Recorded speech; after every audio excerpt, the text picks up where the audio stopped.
कृपया हमारी यात्रा का समर्थन करने के लिए इस चैनल को लाइक, शेयर और सब्सक्राइब करें।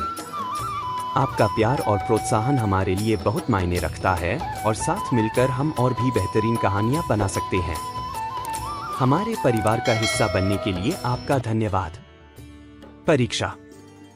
स्कूल में टीचर ने अपने क्लास के सभी बच्चों को एक एक स्वादिष्ट टॉफी दी, पर एक अजीब सी शर्त रखी। सुनो बच्चों, आप सभी को 10 मिनट तक अपनी टॉफी नहीं खानी है। और यह कहकर वह क्लासरूम से बाहर चली गई। कुछ पल के लिए क्लास में सन्नाटा छाया रहा। हर बच्चा अपने सामने रखी टॉफी को देख रहा था और हर गुजरते पल के साथ उनको खुद को रोकना मुश्किल लग रहा था। 10 मिनट पूरे हुए और टीचर क्लासरूम में आ गई। उन्होंने स्थिति की समीक्षा की। पूरी क्लास में 7 बच्चे ऐसे थे जिनकी टॉफियां ज्यों की त्यों थी, जबकि बाकी के सभी बच्चे टॉफी खाकर उसके रंग और स्वाद पर बातें कर रहे थे। टीचर ने चुपके से इन 7 बच्चों के नाम अपनी डायरी में लिख लिए। टीचर ने किसी को कुछ नहीं कहा और पढ़ाना शुरू कर दिया। इस टीचर का नाम वॉल्टर मिस्चेल था।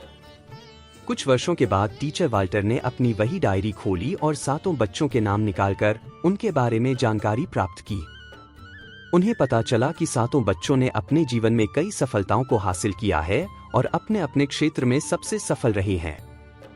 टीचर वाल्टर ने अपनी उसी क्लास के शेष छात्रों की भी जानकारी प्राप्त की और यह पाया कि उनमें से ज्यादातर बच्चे साधारण जीवन जी रहे हैं, जबकि उनमें कुछ ऐसे भी थे जिन्हें कठिन आर्थिक और सामाजिक परिस्थितियों का सामना करना पड़ रहा है।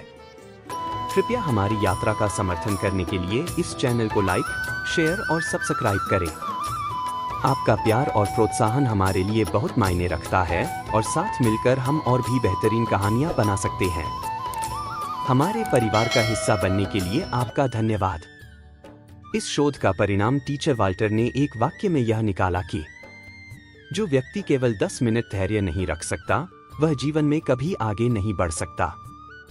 इस शोध को दुनिया भर में शोहरत मिली और इसका नाम मार्शमेलो सिद्धांत रखा गया था, क्योंकि टीचर वाल्टर ने बच्चों को जो टॉफी दी थी उसका नाम मार्शमेलो था। इस सिद्धांत के अनुसार दुनिया के सबसे सफल लोगों में कई गुणों के साथ एक गुण अवश्य है और वो है धैर्य, क्योंकि यह गुण इंसान में बर्दाश्त करने की ताकत को बढ़ाता है, जिसकी बदौलत आदमी कठिन परिस्थितियों में भी निराश नहीं होता, हमेशा प्रेरित रहता है और वह एक सफल व्यक्ति बन जाता है। घर धैर्य और समर्पण सीखने का प्रशिक्षण स्थल है। यह तपस्या और त्याग का सर्वोत्तम रूप है।